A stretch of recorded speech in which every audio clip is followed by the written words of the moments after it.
હવે next topic જોઈએ આપણે કે પરિભ્રમણ કરતા ઇલેક્ટ્રોનની ચુંબકીય ડાયપોલ મોમેન્ટ. પરમાણુમાં ઇલેક્ટ્રોન છે આપણે ખ્યાલ છે અલગ અલગ કક્ષામાં ભ્રમણ કરતો હોય. જે નિલ્સ બોહર અને રુધરફોર્ડનો મોડેલ છે એ આપણે જોવાના છે. ઇવન કેમિસ્ટ્રીમાં તમે જોઈ ગયા છો કે પરમાણુમાં જે કેન્દ્ર છે ન્યુક્લિયસ છે અને ન્યુક્લિયસની આસપાસ અલગ અલગ કક્ષામાં ઇલેક્ટ્રોન શું કરતા હોય તો કે ભ્રમણ કરતા હોય. અને ભ્રમણ કરતો ઇલેક્ટ્રોન છે વિદ્યુત પ્રવાહ રચે. ધ્યાન આપજો, વિદ્યુત પ્રવાહ એટલે શું તો કે વિદ્યુત ભારની ગતિ અને એ ઇલેક્ટ્રોન ટૂંકમાં કક્ષામાં ભ્રમણ કરે એટલે વિદ્યુત પ્રવાહ રચાય. અને વિદ્યુત પ્રવાહની આસપાસ શું હોય ચુંબકીય ક્ષેત્ર હોય. અને ચુંબકીય ક્ષેત્ર હોય તો એને શું હોય ચુંબકીય ડાયપોલ મોમેન્ટ હોય. અને એ ડાયપોલ મોમેન્ટ આપણે મેળવવાની છે. તો એ રીતે ટાઇટલ બને છે પરિભ્રમણ કરતા પરમાણુમાં અલગ અલગ કક્ષામાં પરિભ્રમણ કરતા ઇલેક્ટ્રોનની ચુંબકીય ડાયપોલ મોમેન્ટ. આ બધી વસ્તુ તમારે લખવાની થાય કે પરમાણુમાં અલગ અલગ કક્ષામાં ઇલેક્ટ્રોન ભ્રમણ કરતો હોય અને ભ્રમણ કરતો ઇલેક્ટ્રોન છે એ વિદ્યુત પ્રવાહ રચાય. અને આપણે ખ્યાલ છે કે વિદ્યુત પ્રવાહની આસપાસ શું હોય છે ચુંબકીય ક્ષેત્ર હોય છે. આમ ચુંબકીય ક્ષેત્રને કારણે એને શું હોય ચુંબકીય ડાયપોલ મોમેન્ટ હોય. ચુંબકીય ડાયપોલ મોમેન્ટ એટલે શું તો કે ચુંબકીય ક્ષેત્રનું એક પ્રકારનું અસ્તિત્વ જેને આપણે સૂત્ર સ્વરૂપે દર્શાવવાનું છે. તો એ ડાયપોલ મોમેન્ટ આપણે મેળવવાની છે. તો આપણે શું કરશું પહેલાં તો કે આ ન્યુક્લિયસનો ધન વિદ્યુત ભાર છે એની આસપાસ દાખલે કે ઇલેક્ટ્રોન ભ્રમણ કરે છે. માનો કે હાઇડ્રોજન છે તો હાઇડ્રોજનમાં એક પ્રોટોન અહીં હોય છે અને એક ઇલેક્ટ્રોન છે આ રીતે કક્ષામાં શું કરતો હોય ભ્રમણ કરતો હોય. અને માનો કે એનો વેગ છે કક્ષીય વેગ કેટલો છે v છે. ઓકે, અને એની ત્રિજ્યા છે માનો કે r છે. હાઇડ્રોજન છે ધ્યાન આપજો એટલે કે કેન્દ્રમાં એક પ્રોટોન હોય અને આસપાસ એક ઇલેક્ટ્રોન શું કરતો હોય ભ્રમણ કરતો હોય. હવે આ ઇલેક્ટ્રોન ટૂંકમાં ભ્રમણ કરે એટલે પ્રવાહ રચાય. અને એ પ્રવાહ આપણે મેળવવું હોય તો એક ભ્રમણ કરે તો વિદ્યુતભાર કેટલો હોય ઇલેક્ટ્રોનનો e જેટલો હોય. અને એક ભ્રમણ પૂરું કરે તો એના માટે કુલ સમય કેટલો લાગે t જેટલો એટલે કે આવર્તકાળ જેટલો. પ્રવાહ એટલે ખબર છે કુલ વિદ્યુતભારના છેદમાં કુલ સમય. કુલ વિદ્યુતભાર અહીંયા કેટલો થાય e અને એના માટે સમય કેટલો લાગે એને કેપિટલ ટી જેટલો. કે એક કેપિટલ ટી જેટલા સમય એટલે કે આવર્તકાળ જેટલા સમયમાં એક ભ્રમણ પૂરું કરે છે. તો ટૂંકમાં પ્રવાહ શું લખી શકાય I બરાબર E/T. હવે આવર્તકાળ મેળવવું હોય તો અહીંયા કક્ષીય વેગ v ઉપરથી મળે. કે v બરાબર શું થાય એક ભ્રમણ પૂરું કરે તો કેટલું અંતર કાપે તો કે પરિઘ જેટલો કે 2πr. અને એના માટે સમય કેટલો લાગે t જેટલો. માટે t બરાબર શું લખાય 2πr/v. એટલે et ની કિંમત અહીંયા મૂકી દો તો પ્રવાહ I બરાબર શું લખાય E/t અને t બરાબર શું લખાય 2πr/v. એટલે કે EV/માં શું લખાય 2πr. એટલે પ્રવાહ ટૂંકમાં I બરાબર કેટલો આવશે EV/2πr થાય. હવે ચુંબકીય ડાયપોલ મોમેન્ટ m બરાબર શું થાય કે દાખલા અહીંયા એક આટો છે બરાબર. એટલે ચુંબકીય ડાયપોલ મોમેન્ટ m બરાબર શું થાય IA. એના આટા હોય તો NIA થાય પણ એક જ આટો છે અહીંયા. એટલે ચુંબકીય ડાયપોલ મોમેન્ટ m બરાબર શું થાય IA. અને IA એટલે અહીંયા ક્ષેત્રફળનું કેટલું થાય πr². એટલે પ્રવાહ I બરાબર આપણે ઓલરેડી મેળવી લીધો. માટે ચુંબકીય ડાયપોલ મોમેન્ટ શું થાય પહેલાં તો સૂત્ર લખ નાખીએ I × πr². અને I ની કિંમત અહીંથી મૂકી દો તમે તો કેટલી થાય EV/2πr × πr². એટલે પાઈ કેન્સલ થાય એક r કેન્સલ થાય એટલે 1/2 શું આવશે EVR આવશે. ચુંબકીય ડાયપોલ મોમેન્ટ m બરાબર કેટલી આવશે 1/2 EVR. તમારી બુકમાં સિમ્બોલ ધ્યાન આપજો ચુંબકીય ડાયપોલ મોમેન્ટનો મ્યુઅલ લીધેલ છે અને મેં અહીં ચુંબકીય ડાયપોલનો જે સિમ્બોલ છે એમ લીધેલો છે. એટલે એ પણ ખાસ નોટ કરજો કે પોપ્યુલર સિમ્બોલ એનો m છે. મ્યુઅલ પણ લઈ છે નો પ્રોબ્લેમ. ઓકે, હવે શું કરશું આપણે તો કે કોણીય વેગમાન આપણે મેળવશું. ઇલેક્ટ્રોન છે અહીંયા ભ્રમણ કરે છે તો એનું કોણીય વેગમાન અહીં ભ્રમણ કરતા ઇલેક્ટ્રોનનું ટૂંકમાં કોણીય વેગમાન L બરાબર આપણે ખ્યાલ છે કોણીય વેગમાનનું સૂત્ર આપણે ધોરણ નંબર 11 માં મેળવી ચૂક્યા છે કે m બરાબર L બરાબર શું થાય તો કે r×p. m બરાબર શું થાય તો કે આ r×p. p બરાબર શું થાય આ તો કે આ mv આ ઇલેક્ટ્રોન છે. ઓકે, તો આ રીતે ધ્યાન આપજો સ્પર્શક દિશામાં છે વેગ આ r અને આ v p સોરી. તો અંદર આ રીતે 90 નો એંગલ બને છે. અને ટૂંકમાં એને આપણે અદિશ સ્વરૂપે લખવું હોય તો L બરાબર શું થાય આર પી પી એટલે એમવી થાય એટલે આર એમ વી સાઇન 90 સાઇન 90 કેટલું થાય 1 થાય એટલે આર એમ વી અથવા તો એમ વી આર જે પણ કયો એ તો વીઆર ની કિંમત કેટલી થાય અહીંયાથી વીઆર ની કિંમત મળી જાય કે ભાઈ વીઆર ની કિંમત કેટલી થાય તો કે એલ બાય એમ એમ નીચે આવે તો અહીંયાથી વીઆર ની કિંમત કેટલી થાય એલ બાય એમ તો સમીકરણ 1 અને સમીકરણ 2 સમીકરણ 1 અને 2 પરથી આપણે ટૂંકમાં લખશું ઓકે આ લખી લ્યો ત્યારબાદ આ રફ કરું છું અને ત્યાંથી આગળ વધું છું લખી લ્યો તો સમીકરણ 1 અને 2 પરથી આપણે ચુંબકીય ડાયપોલ મોમેન્ટ m બરાબર શું લખાય 1/2 e ધ્યાન આપજો વીઆર ની કિંમત અહીંથી મૂકું છું l બાય m એટલે આ રીતે પણ લખી શકાય કે e by 2m into l e by 2m લખવાનું કારણ શું છે m એટલે ધ્યાન આપજો ઇલેક્ટ્રોનનું દળ છે m એટલે શું છે ઇલેક્ટ્રોનનું દળ એટલે અહીંયા ઇલેક્ટ્રોનનું દળ m આપણે લખીએ જેથી કરીને ચુંબકીય ડાયપોલ મોમેન્ટ m અને ઇલેક્ટ્રોનનું દળ એ રીતે મેચ ન થાય ઓકે તો L એટલે કોણીય વેગમાન છે ધ્યાન આપજો હવે આપણે એના સદિશ સ્વરૂપે લખવું હોય તો ખાસ પહેલા પાછી આકૃતિ આપણે જોવી પડશે ઇલેક્ટ્રોન છે આમ ભ્રમણ કરે છે ધ્યાન આપજો આ રીતે આ R અને આ P L એટલે લખ્યું હતું ને સૂત્ર R ક્રોસ P એટલે ચુંબકીય કોણીય વેગમાનની દિશા કઈ તરફ થાય R ક્રોસ P ની દિશામાં એટલે R ક્રોસ P કરો તો કઈ તરફ આવે ઉપર તરફ આવે એટલે કોણીય વેગમાન L ની દિશા કઈ તરફ થાય ઉપર તરફ થાય ધ્યાન આપજો હવે ચુંબકીય ડાયપોલ મોમેન્ટની દિશા કઈ તરફ હવે ઇલેક્ટ્રોન છે આમ ભ્રમણ કરે છે એટલે વાસ્તવમાં જે પ્રવાહ રચાય ધ્યાન આપજો એ પ્રવાહ કઈ તરફ હોય છે ઇલેક્ટ્રોનની વિરુદ્ધ દિશામાં રૈવજિક પ્રવાહ કઈ તરફ હોય ઇલેક્ટ્રોનની વિરુદ્ધ દિશામાં હોય એટલે પ્રવાહ આમ રચાતો હોય ખ્યાલ આવ્યો ઇલેક્ટ્રોન આમ ભ્રમણ કરે છે પ્રવાહ એનાથી વિરુદ્ધ રચાતો હોય તો આપણે ખબર છે ડાયપોલ મોમેન્ટ એમની દિશા મેળવતા અમે શીખવું છે આંગળીઓ તમારે પ્રવાહની દિશામાં ફેરવવાની જો આ આંગળીઓ પ્રવાહની દિશામાં ફેરવી તો અંગૂઠો કઈ તરફ આવ્યો નીચે તરફ તો ચુંબકીય ડાયપોલ મોમેન્ટની દિશા છે એ કઈ તરફ થાય નીચે તરફ થાય તો બંનેની દિશા પરસ્પર વિરુદ્ધ થાય એમ કોણીય વેગમાન L અને ચુંબકીય ડાયપોલ મોમેન્ટ m બેની દિશા પરસ્પર કેવી થશે વિરુદ્ધ થશે એટલે જો એના સદિશ સ્વરૂપે તમારે લખવું હોય ને તો m સદિશ બરાબર માઇનસ આવશે e બાય 2me ઇન્ટુ શું થાય l સદિશ તો માઇનસ નિશાન શું દર્શાવે કે કોણીય વેગમાન L અને ચુંબકીય ડાયપોલ મોમેન્ટ છે એ પરસ્પર કેવી દિશામાં છે વિરુદ્ધ દિશામાં છે તો આ રીતે સદિશ સ્વરૂપે સૂત્ર તમે લખી શકો હવે તમે આ વસ્તુ નોટ કરો કે m બાય l ધ્યાન આપજો અદિશ સ્વરૂપે લઈએ આ m બાય l બરાબર શું લખાય e upon 2me આ e upon 2me છે એ વસ્તુ અચળ છે ધ્યાન આપજો અને એ આ જે e upon 2me છે એને આપણે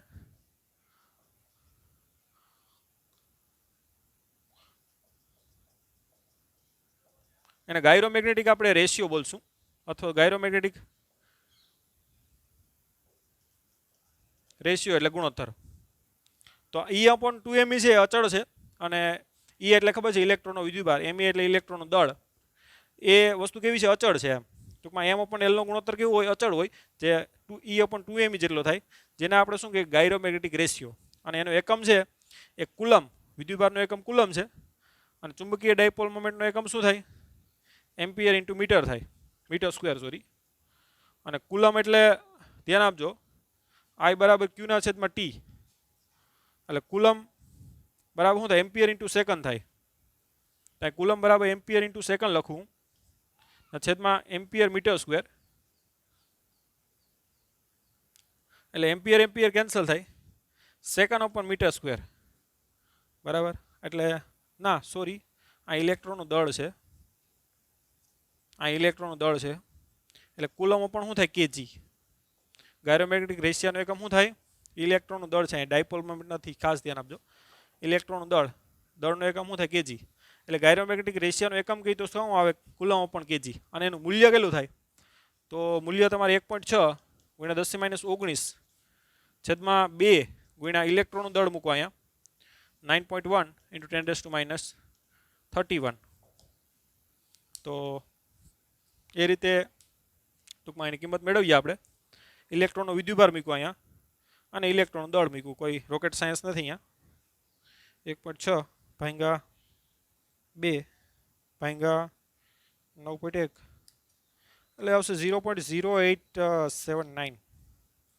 0.0879 ઓકે મલ્ટીપ્લાય 10 રેસ ટુ 11 12 એટલે ઉપર આવશે તો +12 એટલે 8.8 8.8 બે મીંડા આ બાજુ આવશે એટલે 10 ની 10 થશે કુલમ અપોન કેજી તો ગાયરોમેગ્નેટિક રેશિયાનું મૂલ્ય કઈ તો કેટલું આવશે 8.8 ગુણ્યા 10 ની 8 સોરી 10 જેટલું એનું મૂલ્ય આવશે ઓકે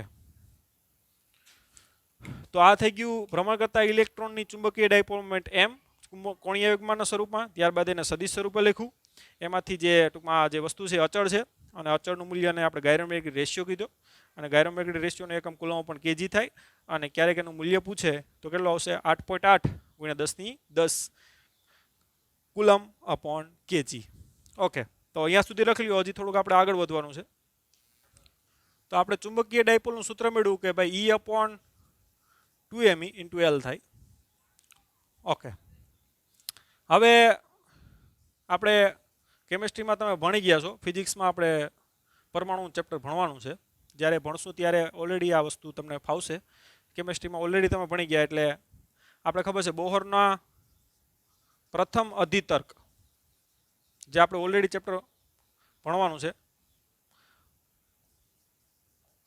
કે બોહરનો જે પ્રથમ અધિતર્ક છે જે 1911 માં એણે આપ્યો કે ભાઈ ભ્રમણ કરતા કોઈ પણ કક્ષામાં ભ્રમણ કરતો હોય એનું જે કોણીય વેગમાન છે એ nh અપન 2π ના શું હોય પૂર્ણ ગુણાંકમાં જ હોય છે જ્યાં n એટલે શું છે કક્ષાની સંખ્યા પહેલી બીજી ત્રીજી ચોથી એટલે પહેલી કક્ષામાં ભ્રમણ કરતો હોય તો એનું કોણીય વેગમાન h અપન 2π હોય બીજી કક્ષામાં એટલે 2h અપન 2π હોય ત્રીજી કક્ષામાં 3h અપન 2π તો આવી જ કક્ષામાં ઇલેક્ટ્રોન શું કરી શકે ભ્રમણ કરી શકે જે ઓલરેડી આપણે ટૂંકમાં કેમિસ્ટ્રીમાં ભણ્યા છો એટલે નો પ્રોબ્લેમ તો ટૂંકમાં જે તે કક્ષામાં ઇલેક્ટ્રોન ભ્રમણ કરતો હોય nમી કક્ષામાં તો એનું કોણીય વેગમાન L બરાબર nh અપન શું થાય હંમેશા 2π થાય જ્યાં n એટલે હંમેશા પૂર્ણાંક સંખ્યા છે 1 2 3 4 5 6 7 જે હોય ઓકે અને h એટલે આપણે ખ્યાલ છે કે ભાઈ પ્લાન્ક અચળાંક છે અને એ પ્લાન્ક અચળાંકનું મૂલ્ય તમે કેમિસ્ટ્રીમાં ભણી ગયા છો 6.625 ગુણ્યા 10 થી માઈનસ કેટલું હોય 34 જૂલ ઇન્ટુ સેકન્ડ ઓકે તો એની કિંમત આપણે અહીંયા મૂકી દઈએ તો એ તમને m બરાબર શું મળશે E અપોન 2me અને L બરાબર શું થાય nh અપન 2π ઓકે તો આ રીતે ચુંબકીય ડાયપોલ તમે જે તે કક્ષાને મેળવી શકો કે ભાઈ nમી કક્ષા માટે ચુંબકીય dipole moment NEH upon 2 into 2 એટલે 4π me તો આ સૂત્ર છે તમને nમી કક્ષામાં ભ્રમણ કરતા હોય એનું mn નું સૂત્ર mn સ્વરૂપે લખી શકો કે nમી કક્ષા હોય તો mn પણ અહીં લખી શકો તમે પહેલી કક્ષા હોય તો n બરાબર 1 આવશે બીજી કક્ષા હોય તો n બરાબર 2 અને m ન લખવું હોય તો પણ ચાલે નો પ્રોબ્લેમ બરાબર પ્રથમ કક્ષા હોય પ્રથમ કક્ષા માટે તમારે ચુંબકીય ડાયપોલ મોમેન્ટ મેળવવી હોય તો એને m1 કહી દો પ્રથમ કક્ષા એટલે તો પ્રથમ કક્ષા માટે ટૂંકમાં ડાયપોલ મોમેન્ટ મેળવવું હોય તો n બરાબર 1 મૂકી દો પહેલી કક્ષા એટલે કેટલું થાય EH અપોન 4π me અને એની કિંમત તમે લખી શકો ઇલેક્ટ્રોનનો વિદ્યુતભાર કેટલો 1.6 ગુણ્યા 10 થી માઈનસ 19 ગુણ્યા h એટલે પ્લાન્ક અચળાંક 6.625 ગુણ્યા 10 થી માઈનસ 34 છેદમાં 4 ગુણ્યા 3.14 ગુણ્યા ઇલેક્ટ્રોનનો દળ 9.1 ગુણ્યા 10⁻31 એટલે પહેલી કક્ષામાં ભ્રમણ કરતો હોય એની ચુંબકીય ડાયપોલ મોમેન્ટ જે m1 સિમ્બોલ આપ્યો એ આપણે મેળવી શકીએ અને 1.6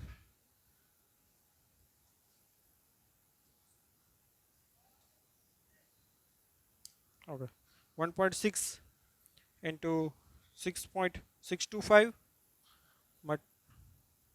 multiply divide by 4 divide by 3.14 divide by 9.1 okay તો એ આવશે 0.0927 0.0927 7 પછી 4 આવે છે, નો પ્રોબ્લેમ.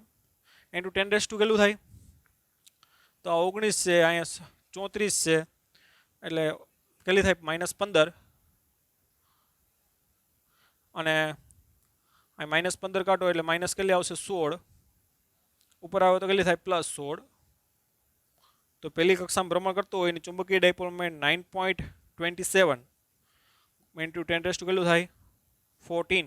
એટલે કે 2 મિનિટ આ બાજુ આવશે અને એનો એકમ શું થાય? Ampere metre square. તો આ રીતે પ્રથમ કક્ષામાં ભ્રમણ કરતો હોય એની ચુંબકીય ડાયપોલ મોમેન્ટ હાઇડ્રોજન માટે છે, કેટલી આવશે? 9.27 ઇન્ટુ 10⁻14. અને આ જે ડાયપોલ મોમેન્ટ છે એના મૂલ્યને આપણે બોહર મેગ્નેટ્રોન કહીએ. Bohr magnetron.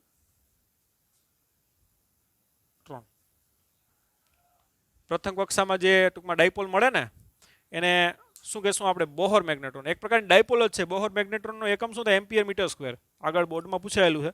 એક પ્રકારની ડાયપોલ જ છે. પ્રથમ કક્ષાની જે ડાયપોલ છે ને એને આપણે બોહર મેગ્નેટ્રોન કહીએ, જે અચળ વસ્તુ હોય અને કેટલી હોય? 9.27 ઇન્ટુ 10⁻14.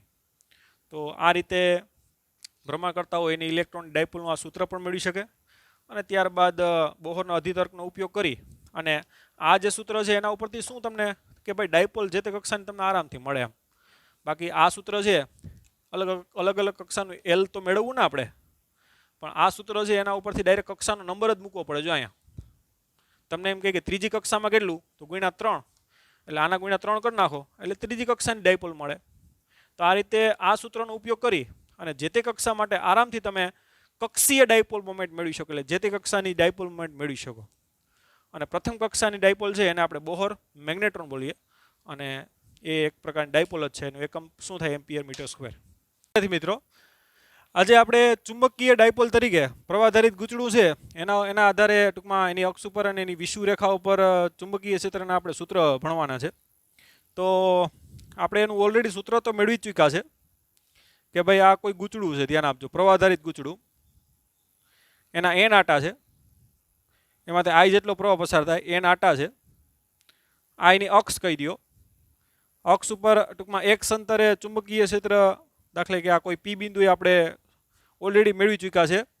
એ થિયરીમાં તમે જોઈ શકો કે ભાઈ કોઈ પ્રવાધારિત, દાખલે કે એની ત્રિજ્યા r છે, તો આપણે એની અક્ષ ઉપર એક અંતરે ચુંબકીય ક્ષેત્ર આપણે મેળવી ચૂક્યા છે કે B બરાબર કેટલું થાય? તો કે μ0, n આટા હોય તો n(I)r², છેદમાં સૂત્ર યાદ કરો આપણે 2(x² + r² ને કેટલી થાય? 3/2. આ સૂત્ર આપણે ઓલરેડી મેળવી ચૂક્યા છે.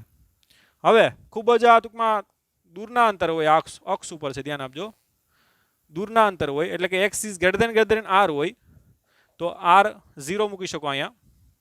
તો ચુંબકીય ક્ષેત્ર B નું સૂત્ર μ0 n(I)r² છેદમાં r 0 મૂકો તો 3/2 એટલે x બે ઉડી જાય એટલે શું થાય? 2x³. ઓકે, તો આ સૂત્ર આવ્યું અક્ષ ઉપર કોઈ P બિંદુ આગળ ચુંબકીય ક્ષેત્ર. હવે આપણે શું કરશું કે એને ચુંબકીય ડાયપોલના સ્વરૂપમાં લખશું. જો અહીં પ્રવાહ આધારિત ગૂંચળું છે અને ચુંબકીય ડાયપોલ તરીકે પ્રવાહ આધારિત ગૂંચળું, એટલે આ ચુંબકીય ક્ષેત્ર છે ને એમાં આપણે ચુંબકીય ડાયપોલને ઇન્ક્લુડ કરશું. તો ટૂંકમાં ચુંબકીય ડાયપોલ માટે NIA જોઈએ. એ એટલે ટૂંકમાં આ જે ક્ષેત્રફળ છે એ, જે એ બરાબર કેટલું થાય? πr². તો આપણે એ લઈ આવો છે અહીંયા, તો પાઈ વડે ટૂંકમાં ગુણી નાખીએ ને પાઈ વડે ભાંગી નાખીએ તો સૂત્ર શું થઈ જાય? તો કે B બરાબર μ0 n(I)πr² છેદમાં પાઈ વડે ભાંગ નાખો એટલે 2πx³. ઓકે, હવે ધ્યાન આપો અહીંયા, એટલે કે μ0 NIA એટલે શું થાય? તો કે આ ગૂંચળું છે એના આડછેદનું ક્ષેત્રફળ જે કેટલું થાય? πr². πr² બરાબર શું લખી શકો? a છેદમાં શું લખાય? 2πx³. હવે આપણે ખ્યાલ છે કે ભાઈ NIA એટલે તો શું થાય? ચુંબકીય ડાયપોલ મોમેન્ટ m. આપણે ચુંબકીય ડાયપોલ મોમેન્ટ આગળના લેક્ચરમાં વ્યાખ્યાયિત કરેલી છે કે કોઈ ગુજરાતની ચુંબકીય ડાયપોલ, કેમ કે ચુંબક તરીકે વર્તે, પ્રવાહ પસાર થાય એટલે ચુંબક તરીકે વર્તે એટલે ચુંબકીય ડાયપોલ હોય અને એ m બરાબર કેટલી થાય? NIA. એટલે NIA બરાબર m મૂકી દો. માટે ચુંબકીય ક્ષેત્ર ટૂંકમાં B છે એ કેટલું આવશે? μ0 × m ના છેદમાં કેટલું આવશે? આ 2π આ x³. ઓકે, હવે એક કામ કરશું આપણે, કેમ કે મ્યુ 0 ના છેદમાં 4 પાઈ લઈ આવશું. તો 4 પાઈ અહીંયા લઈ આવો હોય તો 2 વડે ગુણ નાખીએ અને 2 વડે ભાગ નાખીએ, એટલે મ્યુ 0 આ 2m ના છેદમાં કેટલા થાય 4 પાઈ x ક્યુબ. તો આ રીતે ટૂંકમાં એની અક્ષ ઉપર તમે ચુંબકીય ક્ષેત્ર મેળવી શકો, જે કેટલો આવે મ્યુ 0.4 પાઈ 2m upon x ક્યુબ. હવે આ સૂત્ર આ રીતે લઈ આવવાનું રીઝન એ છે કે આપણે વિદ્યુત ડાયપોલ યાદ કરો, એક ધન વિદ્યુતભાર એક ઋણ વિદ્યુતભાર, અને તેની અક્ષ ઉપર આપણે એક અંતરે ચુંબકીય વિદ્યુત ક્ષેત્ર મેળવ્યું હતું, જે ટૂંકમાં 2kp અપોન શું આવ્યું હતું, આ x હોય તો x ક્યુબ આવ્યું હતું. હવે એટલે ટૂંકમાં જે ભાગ ત્યાં ટૂંકમાં કુલમ અચળાંક છે એની જગ્યાએ અહીંયા શું હોય મ્યુ 0.4 પાઈ હોય, એટલે મ્યુ 0.4 પાઈની જગ્યાએ વિદ્યુત ક્ષેત્રમાં શું આવે, અથવા તો વિદ્યુત ક્ષેત્રમાં જે ભાગ કુલમ અચળાંકનો છે એ જ ભાગ ચુંબકીય ક્ષેત્રમાં કોનો છે મ્યુ 0.4 પાઈનો. એટલે જે વિદ્યુત ક્ષેત્રના જે સૂત્ર આવે છે ને એમાં જ્યાં કે આવે અહીંયા મ્યુ 0.4 પાઈ મૂકી દો તો ચુંબકીય ક્ષેત્ર અહીંયા સૂત્ર લાગુ પાડી શકીએ. વિદ્યુત ક્ષેત્રમાં જો અહીંયા 2p આવે છે અને અહીંયા 2m આવે છે, અહીંયા p એટલે વિદ્યુત ડાયપોલ છે અને અહીંયા m એટલે ચુંબકીય ડાયપોલ છે. એટલે વિદ્યુત ક્ષેત્રમાં જે વિદ્યુત ડાયપોલ આવે છે એમ ચુંબકીય ક્ષેત્રમાં કઈ ડાયપોલ આવે, ચુંબકીય ડાયપોલ m આવે. એટલે ટૂંકમાં p ની જગ્યાએ તમે m ટ્રાન્સફર કરી દો, બે તો છે જ જો અહીંયા, અને અંતર અહીંયા x ક્યુબ છે અને અહીંયા પણ x ક્યુબ છે. એટલે વિદ્યુત ક્ષેત્રમાં જે સૂત્ર તમને યાદ હોય એના ઉપરથી તમે ચુંબકીય ક્ષેત્રના સૂત્ર ડાયરેક્ટ લખી શકો. ડાયરેક્ટ તમારે કરવાનું શું થાય કે એની જગ્યાએ મ્યુ 0.4 પાઈ મૂકો, ત્યાં વિદ્યુત ડાયપોલ હોય તો અહીંયા ચુંબકીય ડાયપોલ m આવે. તો આ રીતે સૂત્રમાં આવા ચેન્જ કરી અને સૂત્ર મળી શકાય. અને વિદ્યુત ડાયપોલની આ વિષુવ રેખા કહેવાય, ધ્યાન આપજો. આ વિષુવ રેખા ઉપર y અંતરે આપણે વિદ્યુત ક્ષેત્ર ખબર છે, E બરાબર કેટલું થાય તો કે kp ના છેદમાં y ક્યુબ આવ્યું હતું, યાદ કરો. kp ના છેદમાં શું આવે y ક્યુબ. તો એના ઉપરથી ચુંબકીય ક્ષેત્રનું સૂત્ર લખવું હોય ને, ગૂંચળાની વિષુવ રેખા પર ચુંબકીય ક્ષેત્ર, તો ગૂંચળાની વિષુવ રેખા ઉપર ચુંબકીય ક્ષેત્ર B લખવું હોય તો હવે આના ઉપરથી લખાય, કેની જગ્યાએ શું મુકાય તો કે મ્યુ 0.4 પાઈ મુકાય. અહીંયા p આવે તો અહીંયા m આવે અપોન y ક્યુબ. તો આ સૂત્ર થઈ ગયું ગૂંચળાની વિષુવ રેખા ઉપર સૂત્ર લ્યો. તો આ ગૂંચળાની શું કહેવાય વિષુવ રેખા, એના ઉપર ક્યાંથી તો કે y અંતરે, ખૂબ જ દૂરનું છે y અંતર માનવાનું છે, અથવા આ બાજુ પણ વિષુવ રેખા કહી શકો. ઓકે, તો આ રીતે ટૂંકમાં ગૂંચળાની અક્ષ અને ગૂંચળાની વિષુવ રેખા ઉપર તમે ચુંબકીય ક્ષેત્ર લખી શકો, અને વિદ્યુત ક્ષેત્ર સાથે સરખામણી કરી અને વિદ્યુત ક્ષેત્રના સૂત્ર યાદ હોય એના ઉપરથી ચુંબકીય ક્ષેત્રને ડાયરેક્ટ તમે સૂત્ર લખી શકો.